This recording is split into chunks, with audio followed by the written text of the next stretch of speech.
आज है अभ्यास 6C, अभ्यास 6A और अभ्यास 6B, दोनों अभ्यासों को पोस्ट कर दिया गया ग्रुप पर, ठीक है।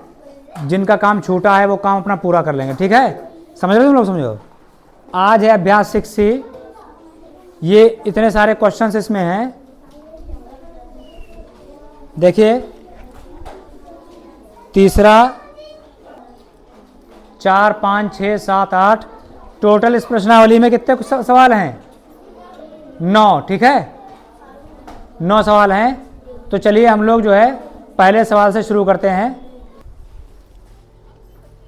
किसी संख्या x और 7 का गुणनफल 28 है तो वह संख्या है।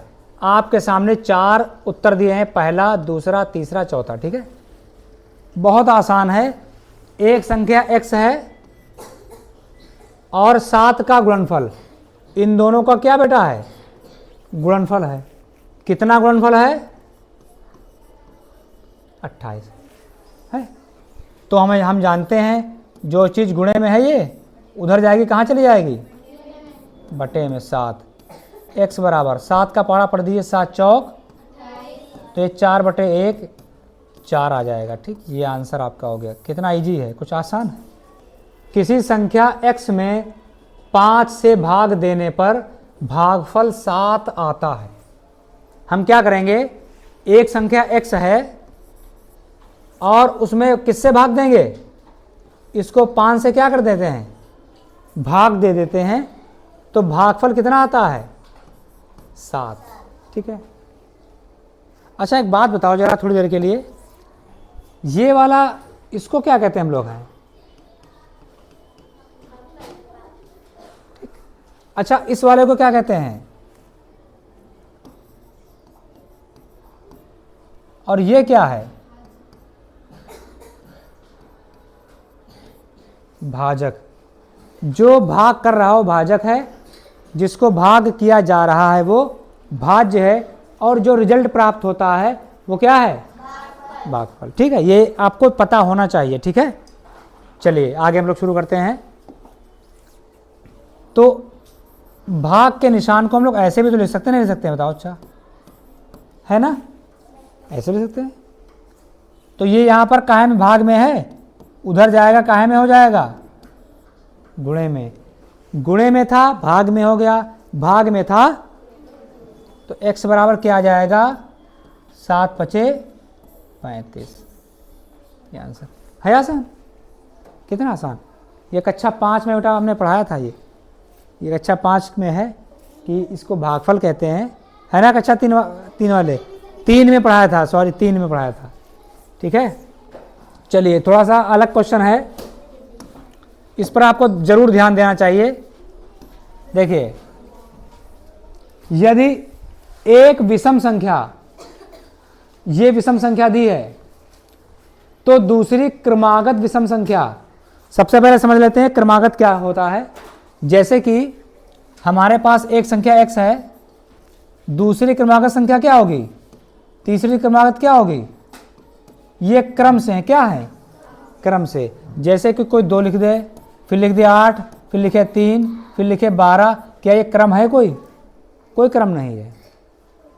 2 में 8, 6 जुड़ा, फिर 5 घट गया, क्रम नहीं। ये क्रम है। इसमें 1 जोड़ो 2 आ गया, 2 में 1 जोड़ो 3 आ गया, 3 में 1 जोड़ो 4, 4 में 1 जोड़ो, ये क्रम कहलाता है, ठीक है। अच्छा, आगे देखते हैं। विषम संख्या कौन सी होती है बेटा, बताओ? विषम संख्या जो 2 से क्या हो जाए? ये हो गई, 12 हो सकती है, 18 हो सकती है, 20 हो सकती है, 24 हो सकती है, 100 हो सकती है, 1000 हो सकती है, 212। जो संख्याएं 2 से विभाजित हो जाएं वो संख्याएं क्या कहलाती हैं? सम संख्याएं। क्या कहलाती हैं? सम संख्याएं कहलाती हैं। एक मिनट, हम जो है इसको यहां पर हम क्या लिख दें? इसको सम। ये हो गया हमारा सम, ठीक। अच्छा, विषम देख लेते हैं। विषम संख्या कौन होती हैं, उसके बाद में सवाल पर आते हैं हम लोग। देखिए विषम संख्याएं कौन होंगी? 3, 1, 9, उसके बाद में 15,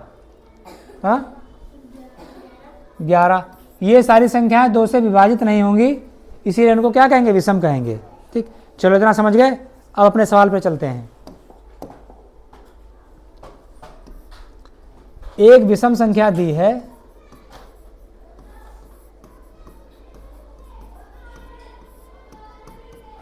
दो एक्स प्लस 1। ठीक, ये दिया है।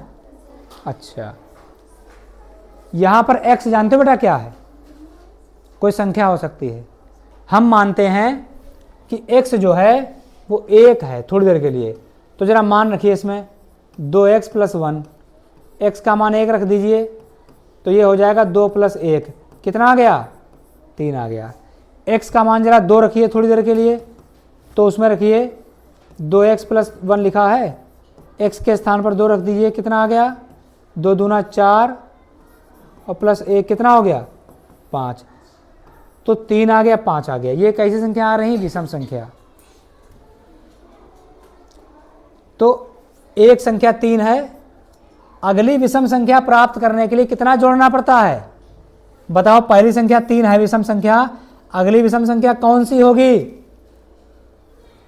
5, उसके बाद 7, उसके बाद।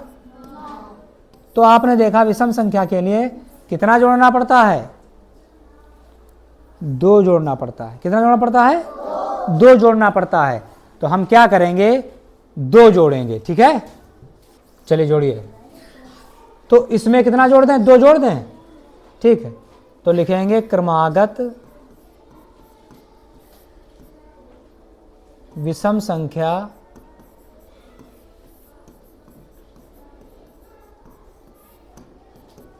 ये उतार लेते हैं एक संख्या, इसमें कितना जोड़ दें बेटा? 2x उतार लेंगे, ये संख्याएं जुड़ जाएंगी, 2 एक कितना हो गया? 3 आ गया। यही आपका आंसर आ गया। कौन सा आंसर है? दूसरा वाला। चलिए आगे देखते हैं। यहां पर देखिए कथन दिया हुआ है, कुछ गणितीय कथनों को रेखीय समीकरणों के रूप में अभिव्यक्त किया गया है, सही समीकरणों को छांटिए। पहला सवाल है इसका, कुछ गणितीय कथनों को रेखीय समीकरणों के रूप में अभिव्यक्त किया गया है, सही समीकरण को छांटिए। किसी धनात्मक संख्या के 2/3, इसको ध्यान दीजिए सब लोग, 2/3 और 1/3 में अंतर, अंतर का मतलब होता है, क्या होता है? घटाना। 7 है, 7 दिया है। अब हम सबसे पहले 2/3 समझ लें। इधर देखेंगे 2/3, 2/3 क्या होता है? देखिए, हमने एक लकड़ी का टुकड़ा हो, चॉकलेट का टुकड़ा, इसके कितने हिस्से किए हमने?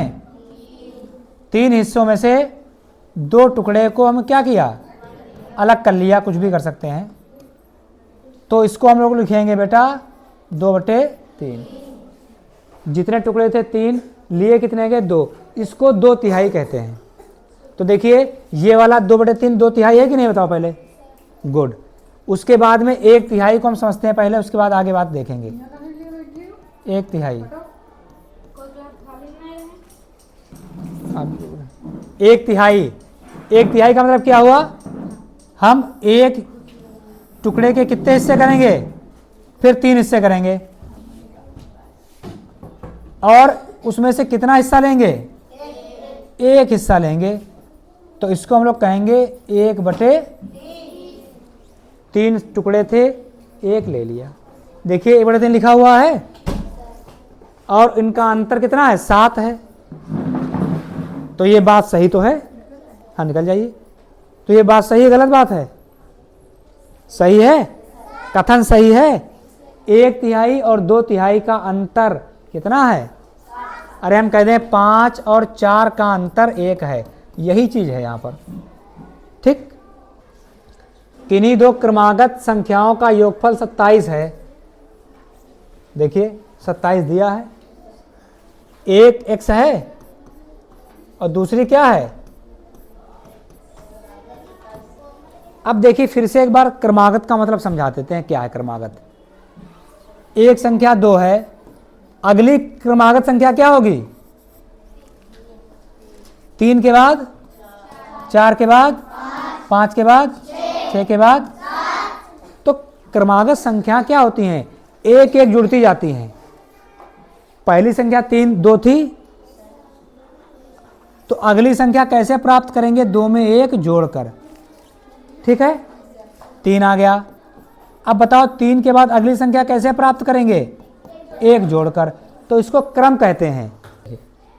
एक संख्या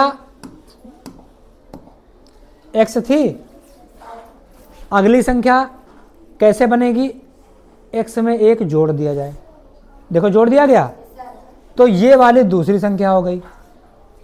2 क्रमागत संख्याओं का योगफल कितना है, तो ये वाला कथन कैसा है आपका, सही है। ठीक है, गुड।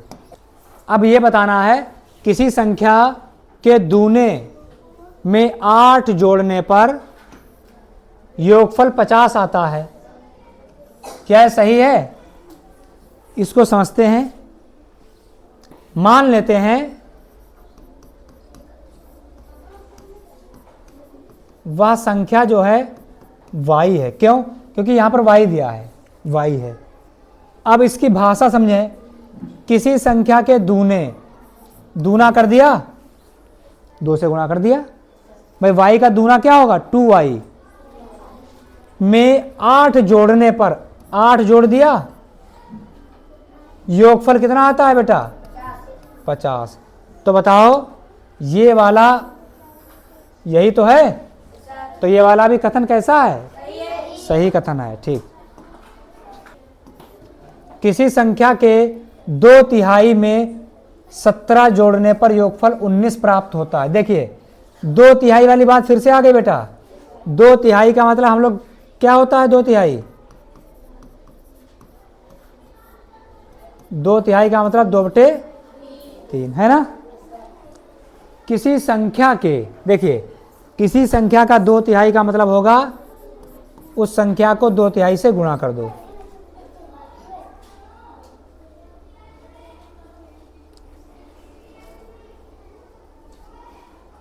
x का 2/3, 2/3 से उसको गुणा कर दिया, में 17 जोड़ने पर इसमें कितना जोड़ दिया हमने, योगफल कितना प्राप्त हो रहा है, क्या यही लिखा है वहां ऊपर, देखो यही है। तो ये वाला कथन कैसा है, सही है कथन। ठीक, चलो अब आए हो तुम लोग। अब यहां पर कथन नहीं है, अब क्या है, सवाल हल करेंगे।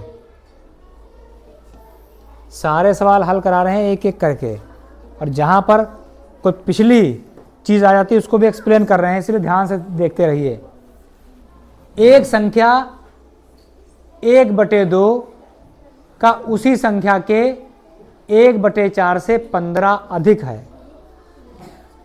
एक संख्या का 1/2, यहां पर थोड़ा सा ये लिखना भूल गए हैं, एक संख्या का 1/2 उसी संख्या के 1/4। देखो आगे, मान संख्या पता ही नहीं हमको है, माना संख्या क्या है। अब हम बनाएंगे समीकरण। देखिए एक संख्या का 1/2, तो संख्या का 1/2 होता है, उसको 1/2 से क्या करते हैं, गुणा कर लेते हैं। के 1/4 से 15 अधिक है, क्या है। अब देखिए शर्त कैसे बनाते हैं, एक बार फिर से देख लीजिए।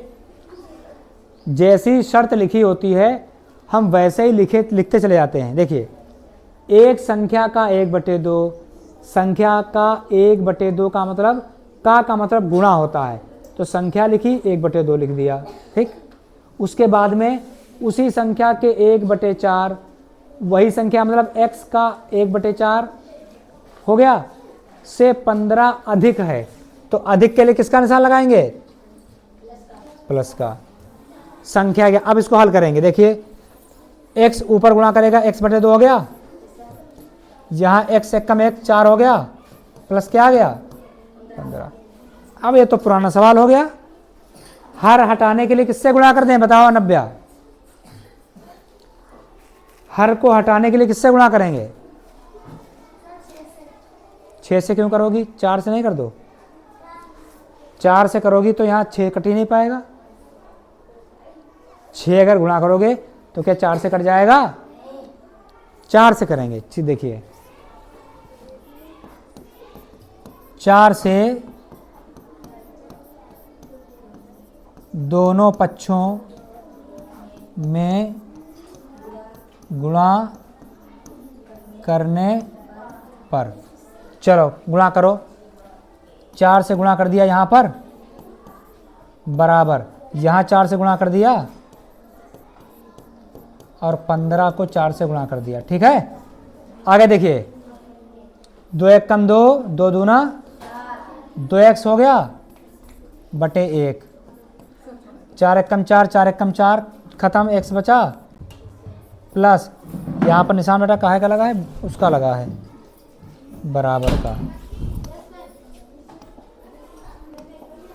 बराबर का, और 15 चक्कू 60। इस x को छोड़ सकते हैं हम लोग, छोड़ दें तो 2x हो जाएगा इधर, बराबर x प्लस कितना आ जाएगा? अब यहां से हम थोड़ा इधर लगा लेते हैं,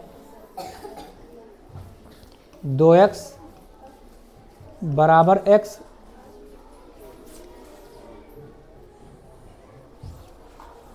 दो एक्स बराबर x प्लस। अब बेटा x का मान निकालने के लिए इस x को कहां लाएंगे? अब देखिए इस x का गुणांक 2 है, इस x का गुणांक 1 है, सजाती पद है, 2 में से 1 गया, 1, x बराबर कितना आ गया? 60। ये क्या हो गया आपका आंसर हो गया। अब इसकी उत्तर की जांच भी करेंगे हम, यहीं पर कर दें उत्तर की जांच। चलिए चलो उत्तर की जांच अगले पेज पे करते हैं। उत्तर की जांच कर देते हैं। x बराबर 60 आया,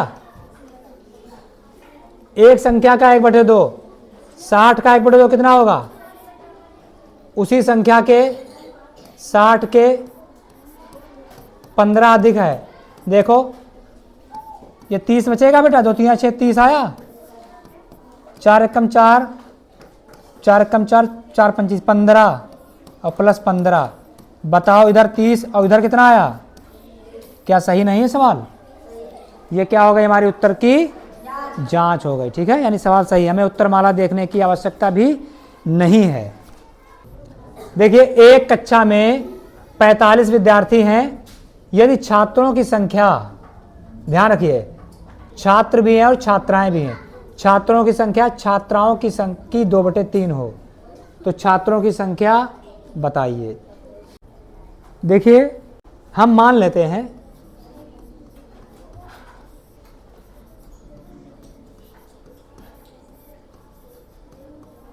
छात्रों की संख्या x, हमने मान लिया हमारे विद्यालय में छात्र कितने हैं? x हैं, और हमें दिया है कुल विद्यार्थी तो दिया ही हमको है, कितने हैं बताओ? हमारे स्कूल में सब 45 हैं और छात्र हैं x। तो बताओ छात्राएं कैसे निकलेंगी? अगर कुल में से छात्र घटा दें, भाई हमारे क्लास में अगर 50 बच्चे हैं, लड़के आए हैं 10, तो लड़कियां कितनी होंगी? हमने क्या किया? कुल में से लड़कों को क्या किया? घटा दिया, मिल गया। तो यहां पर लिखेंगे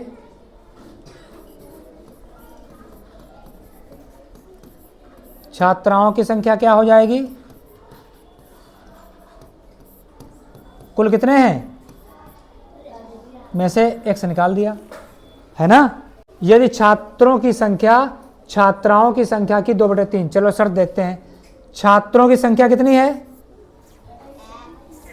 छात्राओं की संख्या कितनी है? 45 माइनस x है। शर्त समझो, यदि छात्रों की संख्या छात्राओं की संख्या की 2/3 है। ये कितनी है इसकी? ये बना। चलो अब इसको हल करेंगे। x बराबर 45 की गुणा किससे होगी? 2/3 से होगी।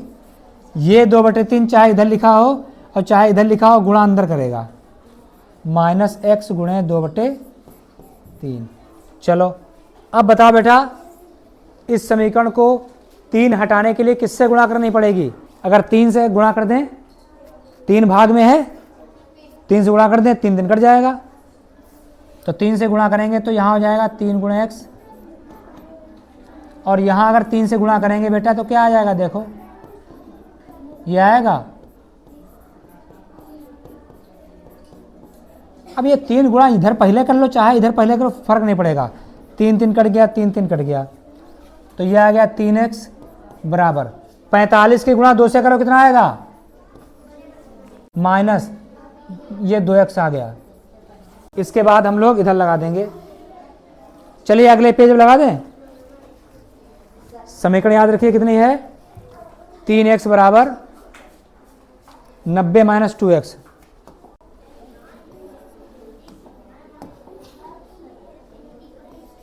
तीन एक्स बराबर 90 - 2x। 3x इधर लाना पड़ेगा हमको, प्लस का हो गया 90 आ गया। देखिए अब समझो, 3x 2x इधर आएगा, प्लस में हो गया, पक्षांतर करेंगे तो क्या होगा? इंटरेस्ट तुम नहीं ले रहे हो रहे? हाँ, जब टेस्ट लेंगे मंगल बुध को इसका बैठा के दूर दूर, तब चलेगा, समझाऊँ ला देख रहे हो, समझे? हाँ तब बताएंगे तुम्हारे। हमें x का मान निकालना है तो x वाले को एक तरफ करते हैं, बाएं पक्ष में ले आए, 90 उधर, ये कितना बचेगा? 3 2 गुणे में है, उधर कहाँ जाएगा? चलिए भाग कर दिए, 5 1 कम 5, 4 बचे इसके पास, 5 अट्ठे लग गया। एक संख्या के 1/3 भाग में से उसका 1/4 भाग घटाने पर 4 शेष है। एक संख्या की बात की जा रही है, वो संख्या उसका 1/3 भाग में से 1/4, बार बार मत पूछा करो आने जाने के लिए, ठीक है? तो मान लेंगे, माना वह संख्या जो है x है, संख्या के 1/3 भाग, यानी x गुणे 1/3 में से मतलब हुआ उसमें से घटा देंगे उसका 1/4 भाग, x गुणे 1/4, ठीक है? घटाने पर 4 शेष है। कितना बच रहा है? 4। समझो, एक संख्या के 1/3 भाग का मतलब x गुणे 1/3 हो जाएगा, में से, इसमें से घटना है उसका 1/4 भाग, तो x गुणे 1/4 हो गया। कितना बच रहा है शेष? 4। ये हमारी समीकरण बन गई, ठीक है? इसको आप ऐसे लिख सकते हो x बटे, इसको लिख सकते हो ऐसे, और इसको लिख सकते हो ऐसे। अब बताओ, हर खत्म करने के लिए कितने से गुणा कर दें? गुड, किसने बोला? 12 से गुणा कर देंगे, तो 3 चक्कू 12 और 4 12 से गुणा कर दें। चलो भाई लिख देते हैं, यहां पर लिख दें 12 से गुणा करने पर, 12 से गुणा करेंगे। देखिए एक बार लिख लेते हैं, ठीक है? x/3 माइनस 12 गुणे x/4 और बराबर 12 गुणे 4। अब देखिए, काटिए, 3 1 कम 3, 3 चक्कू 4 1 कम 4, 4 तियां, ठीक? तो अब देखिए, 4 ऊपर x ऊपर, 4x की गुणा कितनी हो जाएगी? 4x कितना हो जाएगा? नीचे 1 बचेगा, चलो लिख लेते हैं, 3 की गुणा x से 3x, नीचे 1 बचा, 12 की गुणा 4 से 12 चौक 48, ठीक है? अब बेटा इधर देख लें या अगले पेज पे देख ले। 4x माइनस 3x बराबर 48। क्या आया है? 4x बटे 1 था, 3x बटे 1 था, बराबर कितना था? हम जानते हैं बटे के नीचे 1 को छोड़ा जा सकता है। अब बताओ x का मान 4 है, x का मान 3 है, तो 4 में से 3 गया, कितना बचेगा? तो वो संख्या कितनी आ गई बेटा? वह संख्या जो है 48 है। अब इसका उत्तर की जांच कर लें। यहीं पर हमें उत्तर माला देखने की आवश्यकता नहीं पड़ेगी। चलिए देख लेते हैं, जांच भी करते हैं। एक संख्या 48 है का 1/3, तो 48 का 1/3 करो, यानी इसको 3 से भाग कर दो, कितना आएगा? माइनस उसमें से उसका 1/4, 48 का 1/4, 48 को 4 से भाग कर दो, कितना देखो बचेगा? 4 बचना चाहिए कि नहीं? 4 बचना चाहिए। 3 से भाग करो, 16 3 48 होते हैं भाई, 3 एकम 3, 3 18 16, माइनस 4 एकम 4, 4 दूनी 12। क्या बताओ 16 में से 12 जाएंगे, कितना बचेगा? तो 4 ही बचेगा ना, 4, यानी उत्तर हमारा बिल्कुल सही है। ठीक है,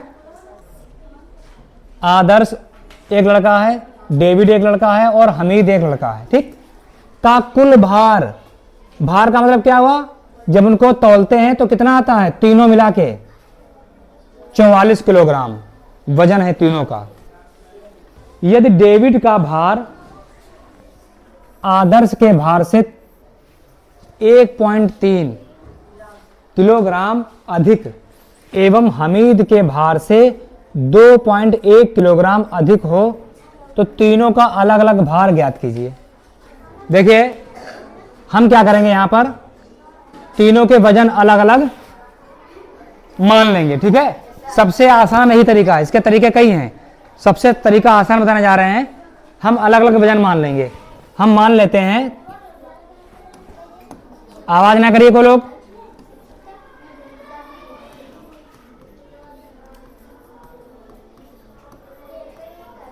माना आदर्श का भार बराबर x किलोग्राम,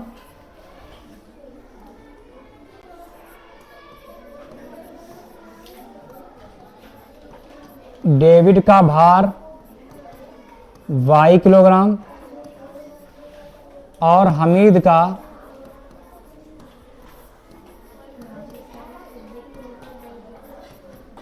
z किलोग्राम। देखिए अलग अलग मानने में आसानी रहती है सवाल लगाने में। ठीक है, पहली शर्त क्या कह रही है? तीनों का वजन कितना है? तो फर्स्ट ये शर्त है x, तीनों के वजन को हमने क्या किया? जोड़ दिया। ठीक है, क्या किया हमने? जोड़ दिया। अब शर्त दूसरी, देखो डेविड का भार आदर्श के भार से 1.3 किलोग्राम अधिक है। डेविड का भार कौन सा इसमें है बताओ? y है, और आदर्श का भार कौन सा है? कहां पर है? x से कितना अधिक है? 1.3 किलोग्राम। ठीक है, उसके बाद में तीसरा क्या है? अधिक। फिर डेविड का ही भार हमीद के भार से 2.1 किलोग्राम अधिक है, तो डेविड का भार कौन सा है? कितना है? हमीद का भार कितना है? z, कितना अधिक है? ये हमारा बन गया। ठीक है, अब क्या करना हमको? इन दोनों को क्या करेंगे? जोड़ लेंगे अगले पेज पर।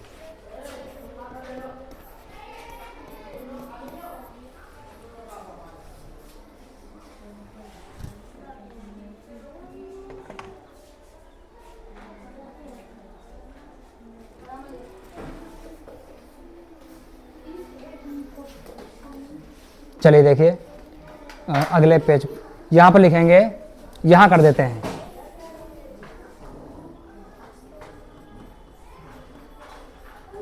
1 व 2 से। देखिए y y बराबर हैं तो ये भी तो बराबर होंगे, तो इधर वाले इनको बराबर कर देंगे। आप बोलो आज हल कर बेटा।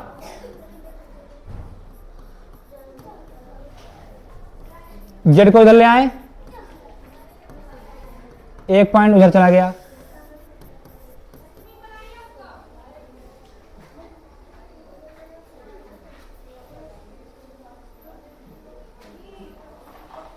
कितना आ जाए घटाओ जरा, इस तरह घटा लो। 11 में 3 गए भाई, 8 बचेगा यहाँ, और 1 में से 1 गया, कितना आया, ये आ गया। ये समीकरण तुम्हारी चौथी हो जाएगी।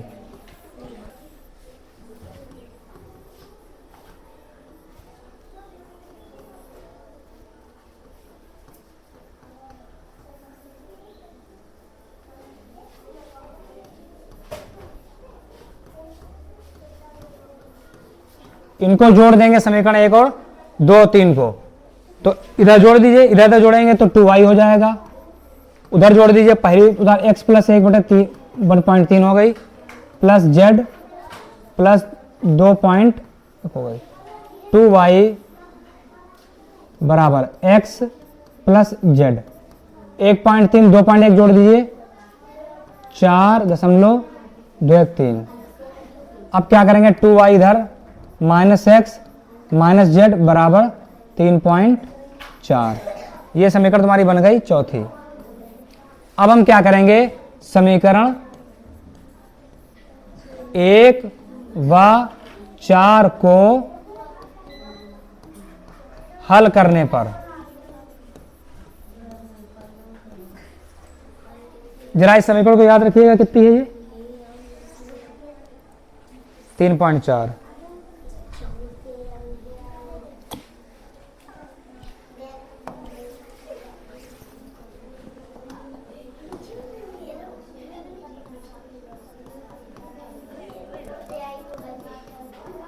ये समीकरण हो गई 2y minus x minus z बराबर 3.4। अब देखिए इसको हल कैसे करेंगे, देखो इधर, ये समीकरण पहली, ये समीकरण चौथी। हम क्या करेंगे, समीकरण 1, हाँ जोड़ दीजिए, जोड़ेंगे, जोड़ो, चलो जोड़ने में इस पक्ष को इस पक्ष के साथ जोड़ देंगे, इस पक्ष को इस पक्ष के साथ, जरा जोड़ो तो आएगा x plus Y plus Z, इसको उतार लीजिए 2y minus x minus Z बराबर, चलो अब देखो ये x प्लस का है, एक x माइनस का, ये आपस में कट गए, ये z प्लस का z माइनस कट गए, ये 2 1 3y हो गया बराबर 44। जोड़ दी कितना आएगा, 4 4 8, ये देखो यहाँ पर 44.0, और ये इस तरह लिख लेंगे हम लोग, जोड़ लीजिए, ये आ जाएगा 47.4। ठीक है, अब y बराबर क्या आएगा, 47.4/3, काट दो, 3 कम 3, 1/17 हुआ, 3 बचे 15, 2 बचे, पॉइंट लग गया, 3 अट्ठे 24, तो y का मान आ गया 15.8। अब बताओ y जो है कौन था, y किसका वजन था,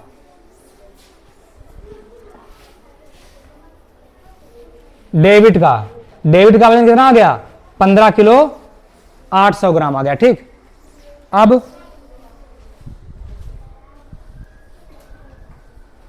y बराबर 15.8,